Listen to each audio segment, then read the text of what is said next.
Hello. Hello. Welcome to the new show. Still the same faces though. There's Chatty Cathy. Well, she's not so chatty this week because you're a little bit sick, aren't you, Cathy? A little bit sick, yeah. Just a sore throat. I'll be okay. I'll just keep quiet and like that's ever going to happen. I know. Well, fortunately, there's a mute button around here somewhere, so I can just hover around that. So, and the lovely Lynda, how have you been? How you guys?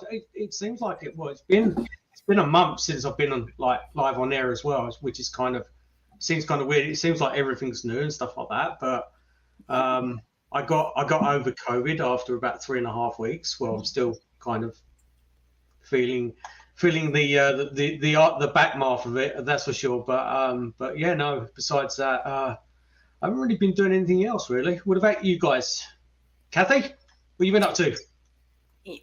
Honestly, just working, building up the. You know that I have the live channel on Oracle Intuitions. I've been doing the shows there and just waiting to see your lovely faces again. Really. Thank you. Lynda, lovely Lynda, how have you been? I've been really doing well. I started my new job in January and it's been a little crazy, but really fun. It's really nice to work in an art gallery. I kind of like it. Definitely. It was funny that you mentioned art gallery. I actually just watched that Netflix show, that one with the art, the girl that ripped off all kinds of people, and it was reminding me of I wonder if Lynda has to deal with anything like this. No, but it would be fun if I did, right? It'd be yeah. Seeing my art. $2 billion later. Yeah, that'd be all right. No, it's a lot of fun. So we've got so the show now. We've kind of taken a different direction. Obviously, we've changed the time from Friday now to Sunday, which hopefully suits everyone else's schedule better than what it did before. It was it's very difficult for us as well, with obviously Monday to Friday jobs, to kind of keep that Friday slot as well. And no, Sundays definitely work better with us, and hopefully we can get more people tuning in. Change of name for the show. I've decided to up the volume a little bit more on the show. So the show's called "It's Not an Orbit, It's Dust." It's I actually love that title. It speaks very well to myself, and it's something that I should be getting on T-shirts printed and stuff like that. But I know you have a different view, Lynda, so we're not going to really go there or anything like that. It's not all orbs are dust. Okay. Not dust. Not all dust are orbs. Okay. Two-sided coin on that. All right. So so if you tune in, guys, please, if you like the show, love the content of the show, please, if you're tuning in on YouTube, please like, subscribe, and click on notifications for the show. And so let's get started. So this week's guest, like I said earlier on, we've changed the format slightly on the show. So we're going to start bringing on clients of witnesses as well, the paranormal as well, just to kind of add a bit of spice to our show as well. This week's guest is a friend of mine. I met in 2013, I believe, in Harrison, BC. One of the most memorable investigations I did. I think I was there about 3 to 4 times over the course of, and Charmain might correct me, I think it was a course of about 2 years on and off. Lots went on during that case, lots of small things and lots of big things as well, from like objects being thrown, visualizations, hearing voices of our own ears as well. But let's bring Charmain on so she can speak more of it, and then we can go from there. Hello, Charmain. Welcome to the show. Yes. Hello. Good evening. Good evening. So, Charmain, for the audience, please tell us a little bit about yourself. Okay. That's a pretty. I love it when we speak them. Straight on the spot. Start with what? Straight on the spot. Tell us a little bit. I know, right? I don't know. I work with a school district right now. I'm an EA. I'm definitely attracted to the uh, different out there, and it seems to be very attracted to me. Have many experiences. Um, yeah, I'm most of my kids are grown. I'm a grandmother. Yeah, and yeah, live here in Chilliwack now.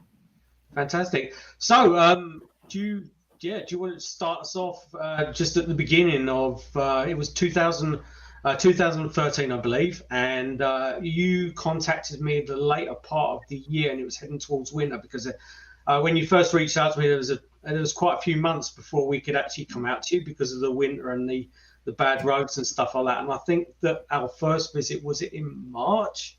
I think at the end of 2013, I believe.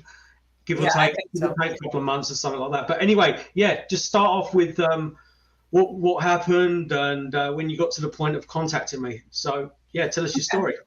Well, I found this place that was just randomly on the beach in Harrison. What was the chances of it just falling into somebody's lap? I don't know. It was almost like it was meant to happen that way. My mom at the time, we went and checked it out and never really thought about it at first, but at some point I realized I was communicating to the house saying, you know, if you take care of me, I'll take care of you.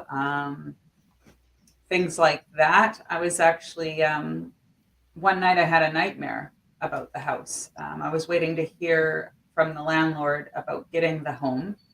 I was in the middle of, it felt like I was falling in a deep pit, and I heard somebody say, "Get out." And then 2 minutes later, the phone had rang, and it was actually the landlord saying, "Yep, you have the house and it's yours." So I gradually moved in. It took a little while to move into the place. I noticed when I moved in there was quite a few things that were left behind from the previous people. Didn't really think anything of it, just figured, okay, great, you know, stuff to move out of the way to make something of your own.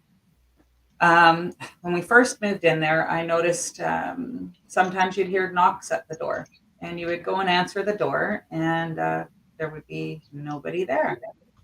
I would always tell my friends, if you want to come visit me, you need to let me know, because I just don't answer the door anymore because we just hear so much knocking that there's, you know, I need to know that you're coming. Several times I would hear somebody walking on the porch out in the back, and you could hear it on the wooden planks walking behind and beside the window. Even the dog we had at that time, he was a big dog, and we would hear somebody running by my bed to the other door connecting to my son's bedroom, and the dog would literally be sitting there looking at the door just growling, and you could definitely tell something was definitely there. There would be locks. There was an eye lock on one of the doors that you'd just be sitting there, and all of a sudden you'd hear and something literally undid the locks on the doors. You'd hear lots of different little things. I'd hear conversations, but you never really heard the conversation. Yes, it did. And it was weird because I was actually moving from Hope to Harrison, and in between doing a graveyard shift, I was bringing loads back and forth. And I have to say, it was probably the biggest harvest moon I've ever seen in my life. So I don't know if there was something on top of that was giving off, but I do know that during certain times of the year, they seem to be more active, because when it gets quiet, like during fall and stuff, you're going to hear and see things more than perhaps maybe in the summertime, because then it's busy and there's noise going on and longer lights of day and stuff like that. Right. Yeah, there was, I think what else, there was just lights would come off and on. Oh, my daughter, there was a cabin attached as well. There was a cabin on the property as well as the house. And the girls, I thought, wow, you know, the teenage girls, they get the cabin. It's a win-win situation, right? They get to have the cabin, but still be at home so they can access the groceries, not pay the rent, but kind of feel like they have that. Well, there was definitely something unusual, a different personality going on in the actual cabin itself. when I first moved in there, in the garage area, I actually found a noose. And every time I would go near it, I would get a feeling that I shouldn't touch this noose. It was telling me, leave it. The energy coming off of it was very toxic. I knew there was something that wasn't right. My dad at that time, he came down and he actually got rid of it because I just felt like there was something about it that I couldn't touch. And why is there a noose in the garage to begin with? This doesn't make any sense. Your dad was retired RCMP as well, wasn't he? Yeah, and he did military and RCMP. Yeah, correct. Yeah. Yeah. So, but it was a very odd cupboard or closet in the cabin. It actually had an eye hook on the inside as well as the outside. What? Why? I don't know. It's kind of a. What are they keeping in? It was weird. It also had a cross inside the door as well. Which Yes. was I've still got one of the photos of it as well, and it's just like I remember one of the very first times we went into, and you were like showing us around, you showed us the cabin, you showed us the house and stuff like that, and we opened the door up, and there's just this big cross on the door, and it's just like, why would it be on the inside of the door? And it was just a little tiny little cupboard, and there was a hot water tank in there as well, wasn't there? Yeah, But it was very roomy. Yeah. It was big, but it was it just had a weird feeling. It was very. Yeah, it did. Even from like me, like being like a kind of a scientific kind of approach, investigator and stuff like that. You walked in there, and it was almost as if this blanket. There was like this blanket that hit you as soon as you walked in there, and it was fairly dated as well. I mean, obviously, you know, it wasn't like a modern cabin or anything like that, and it had that kind of feel to it. But it was, it was weird. But then the house as well, because there was your house. There was two sections to your house. There was one half, your bedroom half. I've got my notes that actually came from Duncan, and that was taken apart in Duncan, BC, and brought over from the island. Shipped on a barge. Yeah, and that's where the dog, one of your dogs, used to stand there and look at in the doorway of that room. And that's I'll show you guys later. I got a really, really compelling picture of this doorway as well when I was setting up the cameras, but we can come to that later. But what was interesting also as well about the house outside, do you remember the weird scribings outside as well? Yeah, outside, I think it was on the actual banisters. Yeah, so you basically, the deck where she said that there was like walking and stuff like that, there was like a lot of people would have looked at it that would have interpreted it being like just people like just scratching into it and stuff like that. But there was about 3 or 4 symbols on there that were actually Wiccan, and it was like the band Wiccan, and there was a translation because my sister was actually a white witch kind of thing, but the symbols represent the door on the side of it, and I haven't got the pictures or anything like that to show you or anything like that, but it had those symbols that basically to illustrate that. It was the BAM, and it was a Wiccan, and it was the door, and it had that on there as well. But very very, very interesting place. And so you moved in, and there was you contacted us, and then well, there was a lot of weird stuff going on. I even went over to the neighbor's house because they were renting from the same guy, and I felt really compelled to find out what's going on, because something's just a hit and miss here. That's why I've tried contacting you. I thought, usually there's weird stuff going on around me, but this was like well over the norm. If that's what you want to call it. So I actually went to the neighbor's house, and I knocked on the door, and I thought to myself, okay, how am I going to handle this conversation? So I said, have you noticed anything weird? And, when every time you say, do you notice anything weird? People have to say, well, what do you mean weird? And it's like, well, weird, like, people coming to the door, knocking on the door, things moving around, weird. And then she finally told me that, yes, at some point she had some stuff going on at her house, and that she had to make it her own as well. So it wasn't, and she was also telling me the reason why there were so many things left in the house is because the people that were in there before me just all of a sudden got up and left. They never came back for their stuff. Great. Yeah. What kind of stuff did they leave?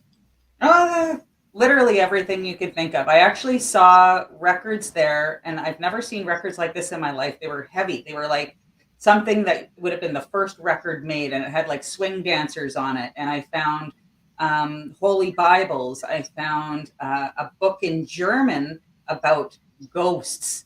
There was stuff on psychology.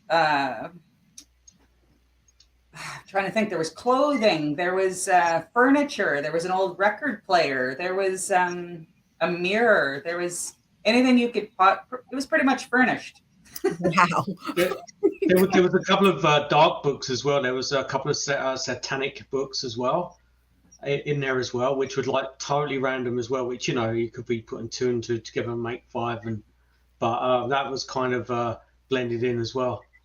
Yeah, and I would also notice one time I was outside cleaning because there was a really nice area for like patio furniture and stuff with beautiful flowers, and it would separate where the cabin and the house was. And I was outside just sweeping, and I smelt this horrible, it was like a garbage truck just pulled in and the back was open. I was like, what the hell is that smell? And so I actually went into the cabin because I'm thinking, okay, the girls obviously got something in the garbage or whatever. I looked in all the garbage cans. I looked everywhere I could possibly look, and the smell left as quickly as it came, and there was no garbage in their place at all. It was like, what the hell was that? Like there's actually a funny story about that, and I think I told you when we investigated your place, because when we first came over, and you mentioned about the smell, and I'm writing down all of the items that have gone on in your house, and what you've told me as well. And I tried, obviously, as an investigator, we try and validate that. So we're sitting in your bedroom, and it was down by the side of the washroom door, and so we're there, and it was about like 1-2 o'clock in the morning, and nothing was happening or anything like that. And all of a sudden, this smell has kicked up, and then we were like, it's like really bad smell, like garbage and like poo and stuff like that. And it was like, oh my god! And I'm getting like, this is the smell, like. And the other guys that were with me as well, I think Chris was one of my old directors. He was there. He was like, yeah, he goes, I can smell it as well. But I got up and we turned the light on like that, and then we realised that the cat was doing his business in the little. Oh. So it's like, boom, bubble blast. Debunked. Yeah, move on. Next one, cross that one off the list. But There wasn't a cat outside, so no, it wasn't. But in regard to like the validation in the things that you mentioned to us as well, like I'll show the picture later. But we had we were actually in the cabin as we were actually in your bedroom, and we could hear the footsteps going on outside as well, and that happened 2 or 3 times, and it wasn't like creaking or anything like that. It was like toe to heel, and you can actually. Where Charmain's bedroom was, it was right by the side of the deck. So if someone was walking past, you could probably see it in the window as they were walking past, but you could hear the sound of someone walking past just by the way that the sound was being travelled. And it was incredible. And this happened twice. And obviously we went outside. I had these like really small, like cheap mobile cameras as well. I put outside as well. I didn't catch anything or anything like that. But that happened a couple of times as well when we were there as well. And it was just that walking. And it wasn't like, you know, the expansion and contraction, thermal expansion you get with houses and stuff like that. It was proper toe to heel walking along. And it was yeah, it was pretty crazy on that. Well, so I remember you. Sorry. No, go on, Charmain. You were telling me that when it comes to the entities and stuff, I remember telling you this one. You said, you know, don't acknowledge them as much, and it doesn't feed them the energy, so that maybe they won't be so disruptive. And I think the kids were at their dad's or something, and I had to work for housekeeping or whatever, and I was trying to sleep. Well, I could hear these footprints on the other side of my window by my bedroom. And I'm like, okay, I'm just going to roll over and I'm going to ignore this. Well, on the other side was my daughter's room beside me. And I literally, because I was ignoring it, I heard the window shake, and I heard pounding going all the way over the roof, over down to the other side, and bang my daughter's window. It was not happy that I was sitting there trying to ignore it. I remember that very clearly. Wow. Yeah, just like even because your house, like you mentioned, like your house and the cabin, there were two separate things altogether. It was like night and day in relation to the cabin. The cabin was a bit more Mischievous. It felt more malicious than what it didn't. There was obviously your door got scratched in there as well. But there, the cabin was more malicious to what it was in the house, and it just seemed that there was that an energy in there, because obviously we got like intelligent responses back to the questions we got. I think we got. Oh yeah, we got male and female voices. We got two. It was basically like the yes and the no's and stuff like that. But then at one point as well, we actually got a male and female actually talking together as well.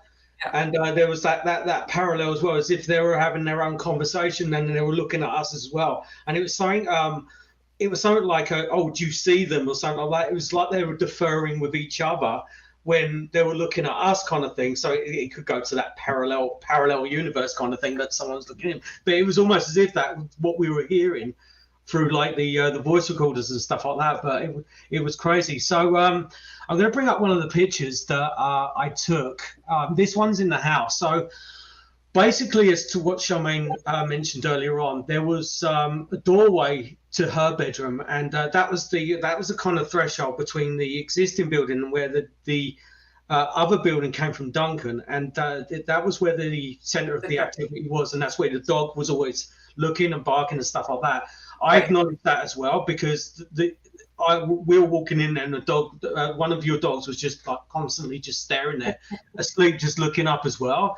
So it was very much evident. But I was setting up one of my cameras, and I'm just going to... It was just you and myself and my son on the bed. So there was nobody else in the house. So we were setting up for the evening, because we actually spent a long weekend up in Harrison. And I was setting up the cameras, and with one of my old cameras, it was my full spectrum camera, and I set a lot of cameras up with just like motion sensor and stuff like that. And then in order for me to do that, sometimes I need to do like test shots when I'm doing the camera, and I do a lot of simulation of light, so like full spectrum, that kind of thing.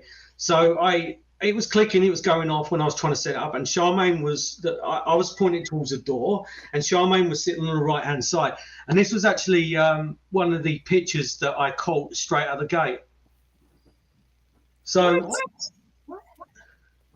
yeah, that's the dog would always growl when you'd hear somebody run by the bottom of the bed, and there was literally, you could see my face talking to you while you're setting the camera up, but there's actually no one else in the house.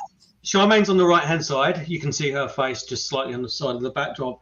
And then there's that picture there. The camera's slightly out because I was trying to straighten out. But it was interesting about it is the fact that it kind of simulates the person seems to be wearing a hoodie. Yeah. But what was interesting as well, like the hair, like that kind of crop on top, which didn't, there was no parallels between, obviously, me, because I'm bald as a coot, and anyone else that was there as well. And I wasn't, at that time it wasn't really like that kind of weather or anything like that. So that was like, that was one of the main finds that we had in that place. Yeah. Wow. Obviously, going back, like once we got it, I found it the next day when I was in the hotel, and you try and retrace your steps in relation to who was doing what. But at that time, like Charmain was saying, her son was on the bed, I was behind the camera, and Charmain was sitting on the right hand side, and the other guys didn't. I think there was two other guys from Vancouver Paranormal Society that were they were on their way from the hotel, that kind of thing, because I was setting up first. So yeah, it was interesting. Again, good find. Couldn't explain why that happened or anything like that.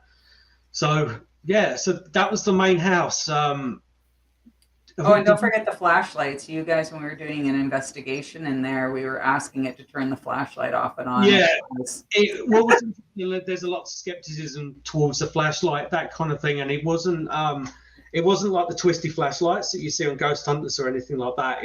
We actually had one of the twisty flashlights on the side because my old VP, she used to use it all the time. It really used to piss me off. But we were using, we had another flashlight on the side with like a click button, and that actually came on. Like the click button came on, and it wasn't like the turn lever or anything like that. So that was one of the things as well. So yeah. Interesting place. So the cabin, it was that's very interesting. Yeah. So we investigated the cabin numerous times. It was kind of the center focus of the investigation, and at any given time, we probably had about 4 to 5 people in one cabin. And some people, you know, when you go on certain investigations, they say, "Oh, you don't overpopulate an area and stuff like that." But this place was freaking nuts. And even when we had like 5 people in there, we were still like with our own ears hearing voices through the doorway of the cupboard and that kind of thing. And there was Chris. Chris was one of the directors of Vancouver Paranormal Society at the time, and we were at the far end of the cabin where the bed was, where her daughter's bed was. And as you walked into that room, there was a pile of money on like a little kitchenette on the side there. It was by the side of a microwave. And so we're there talking, and it was kind of quiet at that time. So Chris kind of when he used to get bored, he used to get a bit sarcastic, but he wasn't, you know, he didn't torment or anything like that. But he was like, "Oh yeah," he goes, "I don't even believe you kind of done it." He goes, "I don't even believe you exist," and stuff like that. He goes, if you're here," he goes, can you throw something at me?" And there was like nothing for about 10 to 15 seconds, and all of a sudden we heard a donk, donk, donk, donk, donk, like that. So then we got the flashlights on and all that. We were scouring around and stuff like that. There was a quarter been thrown from the side of the table over to the side, and we actually had video footage of all of us. And the coin, and you could actually see the coin coming over from the other side of the room. You could see that with the reflection of the infrared light of the camera. You could see it glimmering, and when it hit the floor, and we were all just sitting there like. And it's just but there was that, and then there was the voices coming from the cupboard as well. And then this there's another picture as well we caught. I'll explain the story to this. So I was with another investigator from another team, and we were actually in that wardrobe cupboard, and we were in there, and it was cold. Like it was starting to get a bit cold then, and we were all puffed up with our hoodies and stuff like that. So I got my camera, and I got a remote control on my camera, and I actually positioned it over in the corner where the hot water tank was, so it was pointing towards me and the other investigator. So we were there, and we were talking, and I was talking sociably with the other investigator, and all of a sudden you could hear like bags moving, like there was a rodent or a rat or stuff like that, and I'm like, "Oh God, there's a rat in here," or anything like that. And I said it's probably going to jump down the back of my neck.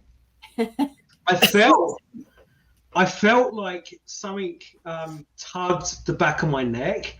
Over this side, and so I jumped back like that, and I put my hand there, and I was like, oh, okay, it's probably just my hoodie, because I'd like a hoodie on and the coat as well, and it's probably just my hoodie at the back. So I took a step back, and I took this picture as I took a step back. So the investigator's in front, and the image on the left hand side wasn't there. Like there's a hot water, that's where the hot water tank was. Sorry, my mistake. And then I took the picture, and it picked up that black shadow image there as well. Yeah, you can see the face outline. There was I think I told you about the time that one of my kiddos woke up the next morning, and she actually had a red handprint through her pajamas on her skin. And there would be handprints that we'd wipe them off, and handprints would keep showing back up on the mirrors. And my second oldest, she was getting ready for school, and it was in there. And the kids would always want the cabin, that cupboard door closed, because it was creepy. Even the dogs didn't want to go in there. So she was getting ready for school, and she had looked over at the closet, and all of a sudden the closet was open when it was closed. She went to go try to open the door to get out. The door would not open, and she felt a huge wind gust come up out of the cupboard itself. And she was panicking. It took her a while to get out of the actual cabin itself. And she used to tell me that if things went missing, she would find them in the the cupboard. Oh my! Like makeup, china dolls, whatever. Things that went missing, lids to makeup, it just go missing and show up in the closet. That's so weird. Do you know who lived there prior to you? I mean, did you ever find out? I did try and do some research. Unfortunately, if it's something that someone does to themselves, they can't disclose that because that's a private thing, only if it affects someone else. But through doing my own investigation, I did find out at one point there was a young boy that that used to live in the cabin, and he was in a car accident and he was killed. So maybe he was the part of that one, but that doesn't explain what's going on in the house because even my boyfriend Chris, he's actually seen an apparition walk from the bathroom into my room. It definitely wasn't a dull moment at all. No. No, and I think even you got a couple of pictures of mist up and down the side of the house at one point too, Peter. Yeah, we did. Yeah, that was another thing as well, and it wasn't obviously when you show paranormal investigators mist outside of a house, you're like, it's breath. Yeah. And then you spend like the whole hour trying to convince someone that no, it's not breath, it's an apparition. Look, it's my Uncle Fred standing there. But it was very compelling in the respect of where this mist manifested from in relation to where the camera was as well. There was I was just using my normal camera and we were taking pictures and stuff like that. But the mist was kind of the midpoint at the back of the house. So it was just before the back of the house. And there was kind of a sideline drive coming out as well. But there was no reasoning why there was this mist. And it wasn't smoke. And that was the weird thing about it was kind of it was like a blob that came up, and it was different between, with smoke, it's kind of with smoke, and when you see like breath and stuff like that, it's kind of a little bit translucent so you can see through it. But with this, it was like a mass that came up, and there was me and two other investigators from the other team as well, and we're taking pictures of it as well at the same time. So there was that to it as well. And it's the interesting thing about it is us as investigators, we try and put bits of puzzles together, but there was just so many moving parts about her house, and the different, with the Wiccans scribing on the side of the house, and then the visuals outside and the stuff that was going on in the cabin as well. And it was just so many variables that you know what, you would never even get into the bottom of what went on in there because you just didn't know. And you could put it just down to the fact that it could be that it's on it is a part of the original native land that was around there as well. So you could bring it all back to that and start from the beginning on that. But yeah, it was interesting for sure. And even during one of the sessions that we had when you were in the bedroom and I was sitting in the main entrance where all the stuff was set up so I can actually see what's going on. At some point, weirdly enough, it sounded like there was a conversation going on, and I was looking at the screen to find the volume to try and see what's going on. Peter then stopped the session, came in, and he said, "Charmain, are you on your phone?" And I'm like, "No, I'm not on my phone. I was actually trying to look for the volume and it doesn't have volume. So where did this sound come from? Nobody really knows." That's so strange. What about the neighbors? On EVPs as well? All right, there was over 80 EVPs, wasn't there, Peter? Yeah, there was a phenomenal amount, and there was no it wasn't even interesting. What was frustrating was that there just seemed to be different voices. Like there was no trends to the voices we were getting. Like you go to some psychics say, "Oh, there's a pathway through this house" and stuff like that.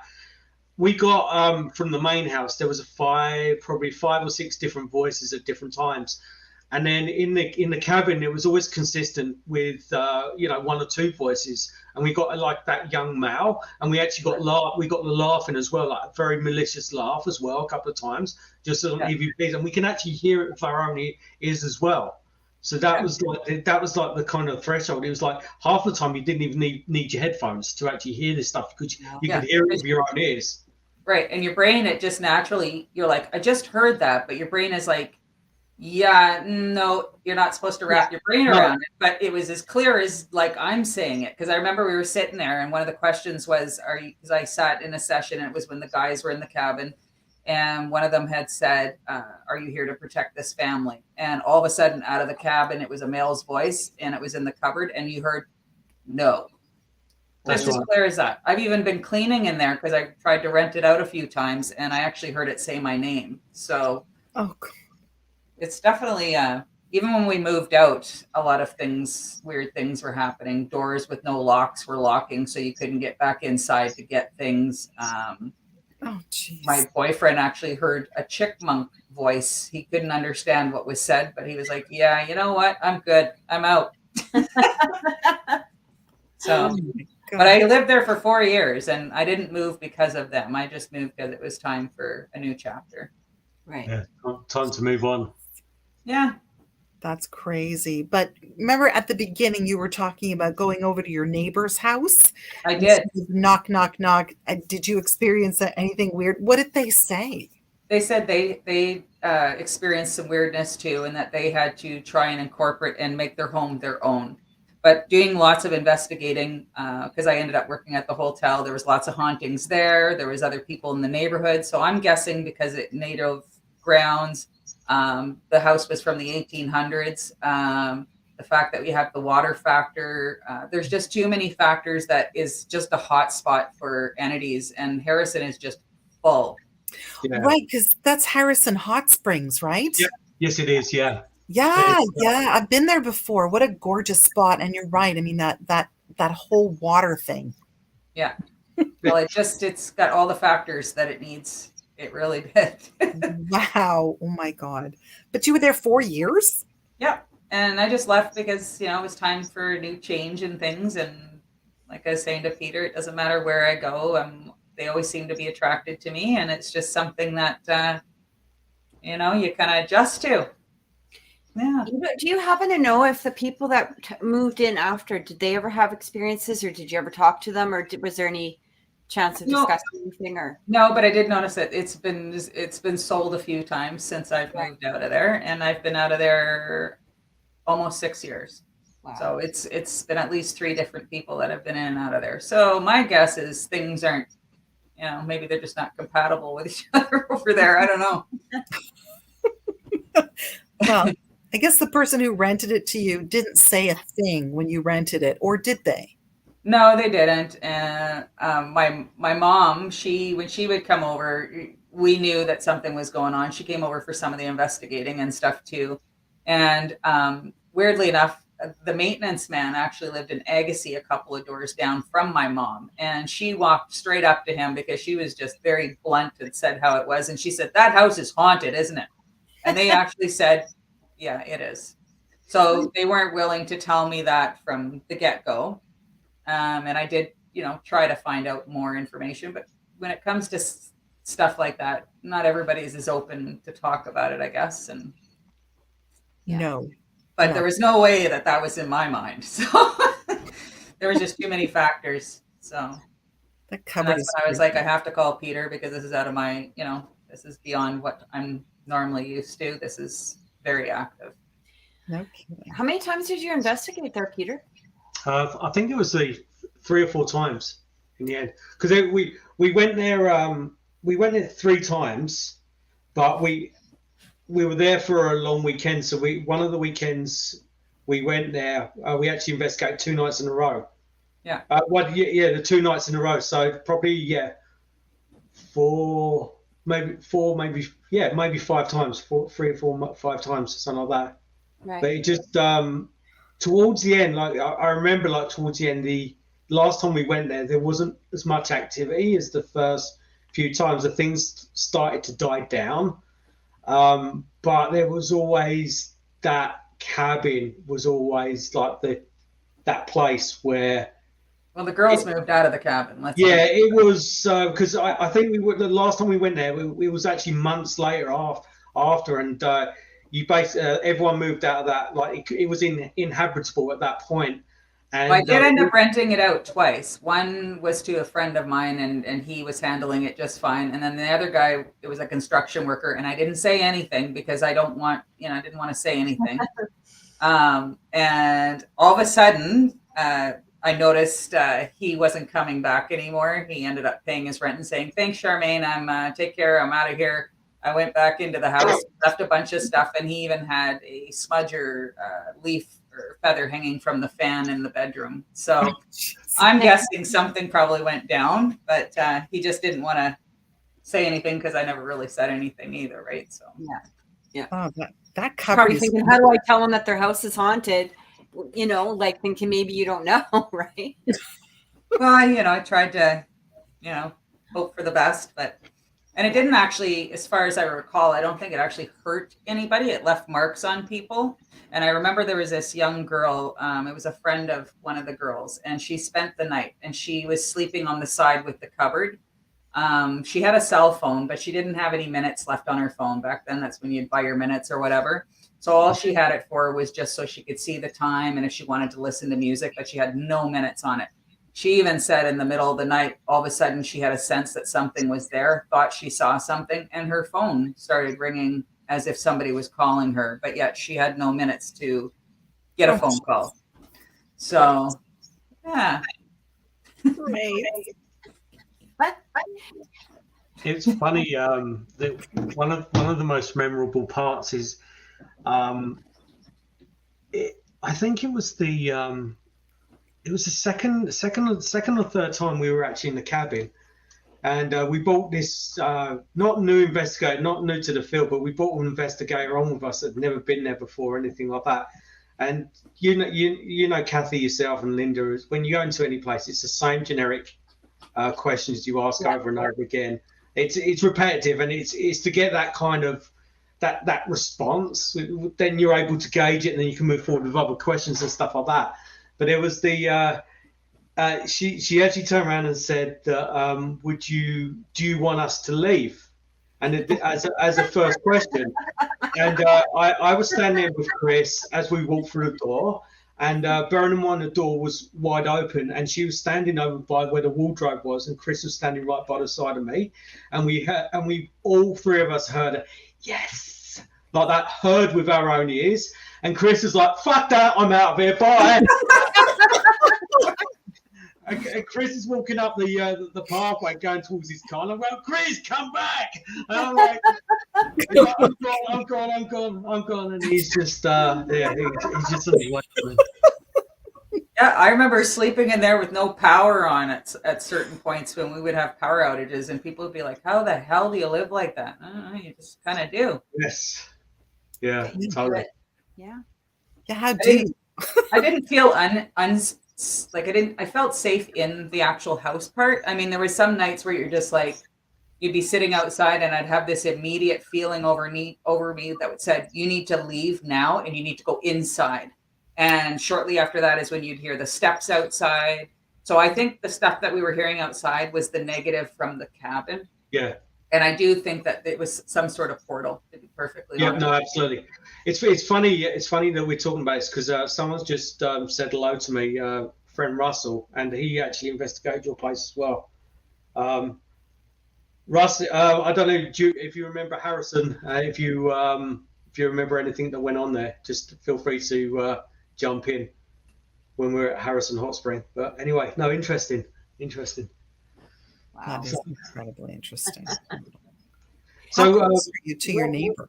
That was my next question. Like, how close were you to your neighbor? Were you kind of in the middle of nowhere, or could you see the neighbor's house from where you were? Yeah, you could see the neighbor's house. It was literally, the house was not on the lagoon side. It was the side where all the boats were.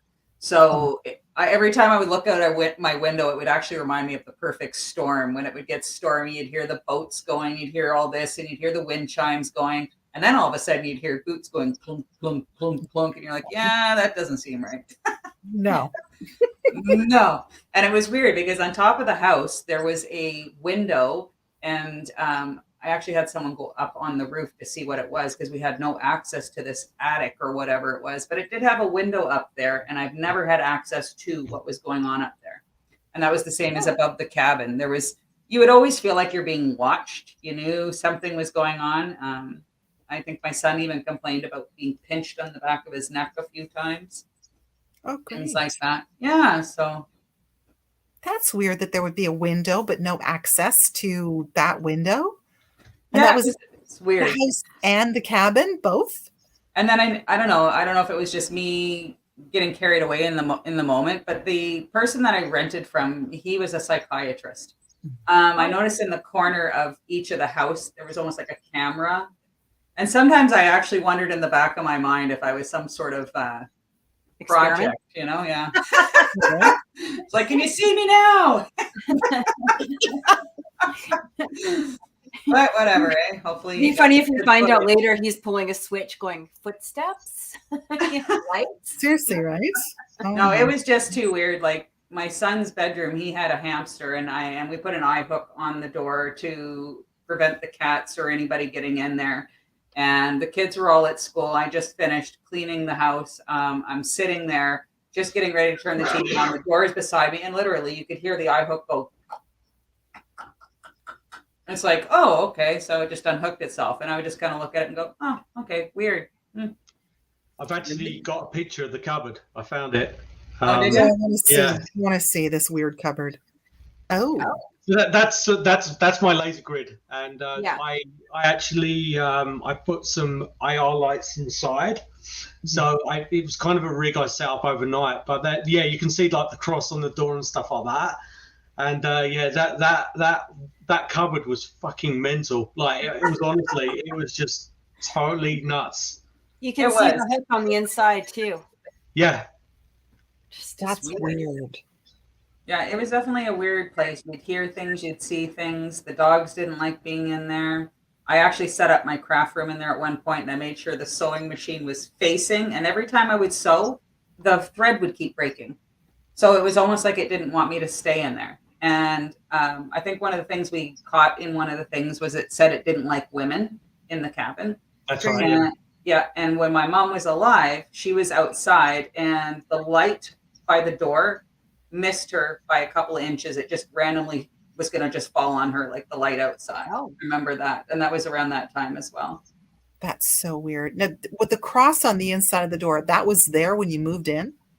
No, I put those in there because of what's going on. My mom actually put pictures of like churches around it on the outside. We knew something wasn't right. Like there was just the fact that the house had its own personality. Like, why would I sit there and say, you take care of me, I'll take care of you? That doesn't make any sense. Why am I talking to a house? Like, it just doesn't, No. but yeah, the kids have seen apparitions of people.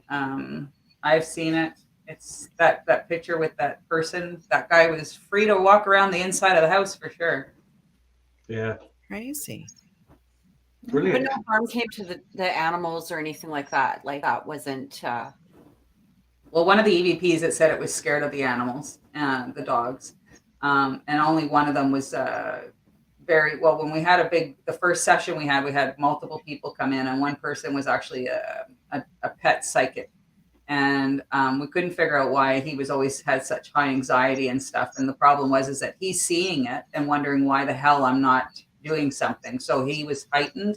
So that was the dog that would be growling every time he would look in the doorway. And literally you would hear somebody run by the end of the bed. And it was like, what the hell was that? Or clocks and radios would come on, or music and stereos would randomly come on. It was like, okay, sure. Wow. I think we definitely validated what the dog was seeing just by that picture we caught as well. So That's Oh yeah. not the Well, let's dog. just say I didn't enjoy it. Quickly when I was having showers, I didn't really stand around for very long in and out. I don't want to make a big production of it. Just in case somebody's watching, right? Yeah. Well, with the cameras in the corner of the room too, it's a little weird. I took them away, right? Weird. It was a long time ago. No. That's right. That's right. Yeah, but Charmain, you said that you have always had this kind of ability to sense things. So I'm assuming that this is not the first haunted house that you've lived in. No, I've had lots of experiences from premonitions to hearing, seeing things. Sometimes I see orbs. Sometimes I see shadow people. Sometimes they come through and they talk. And even in the relationship I'm in now, my boyfriend, he doesn't he's not sensitive. And I have a rescue, and he in the middle of the night, I'd always see him cuddling him, and I'd be like, "Oh, I see you're cuddling my dog," and he's like, "Oh, no, that's your dog. I don't like the dog, right?" But you'd see him all curled up. Well, one night I thought, okay, whatever. I see him curled up to the dog. I'll just let him have it. I rolled over on my side, and then I heard, "I love you, Toby," and I'm thinking, "Oh, of course you do, right?" And then he's like, "Well, I love you too," and I'm like, "Wait a minute, I didn't say I love you." He's like, "You didn't," and I'm like, "No." And then there's been times we've been sitting here, and I mean, my oldest is 30. I don't have any little kids anymore. And I'm in a townhouse, and 5:30 in the morning, I heard, it sounded like a female, little girl, probably about 5, laughing, and it was echoing, and it went up the stairs. And I sat straight up, and he looks at me and he goes, "Yep, I heard that too." So whatever it is, it's not, it doesn't, when people are around, it doesn't, prevent anything from people seeing it and hearing it. And I find a lot of times when things are coming through, I'll get ringing in my ear, or a lot of the lights will flicker and go off and on if messages need to be told, or Right. yeah. So as long as I can remember, it sounds like it's on.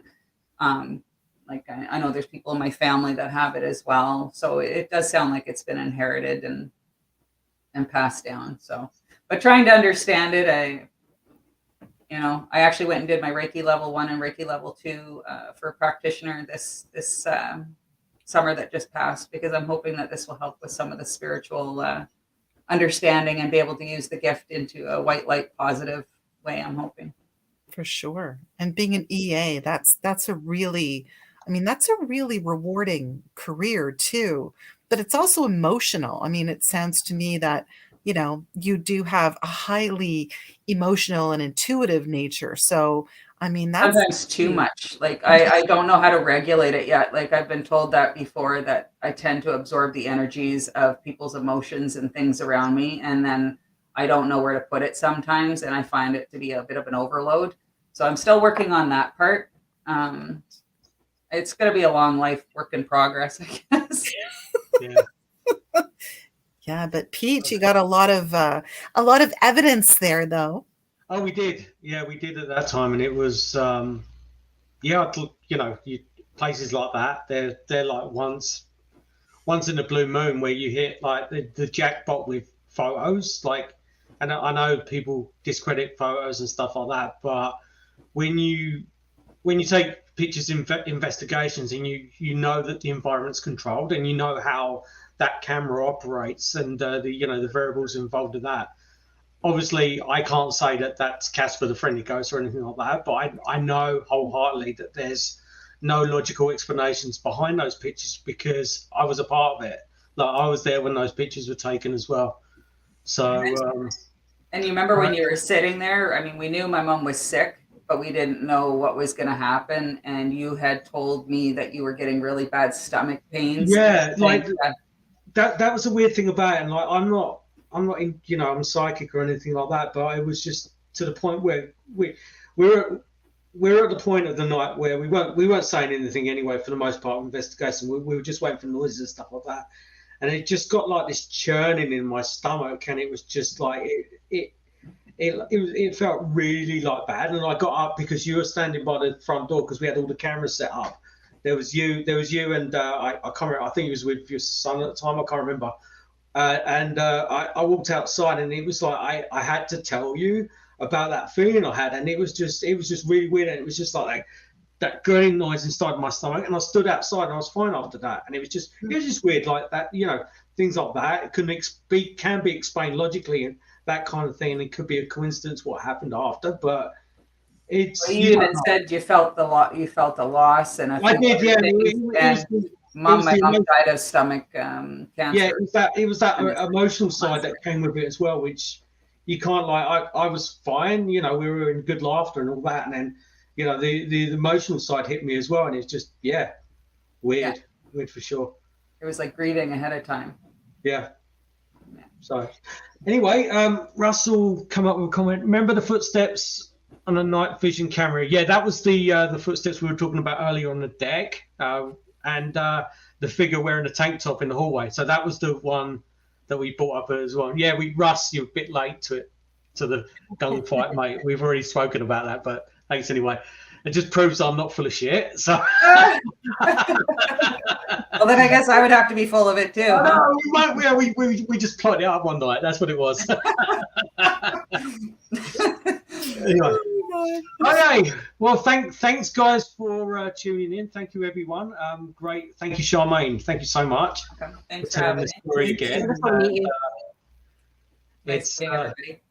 Yeah, no, perfect. Okay, well, thanks everyone for tuning in, and we will be back next Sunday with another guest. And don't forget, if you like the show and you're watching on YouTube, please subscribe and please click on notifications. We rely wholeheartedly on your support. So if you can do that, that'd be great. Thank you, and we will be back next week. Take care.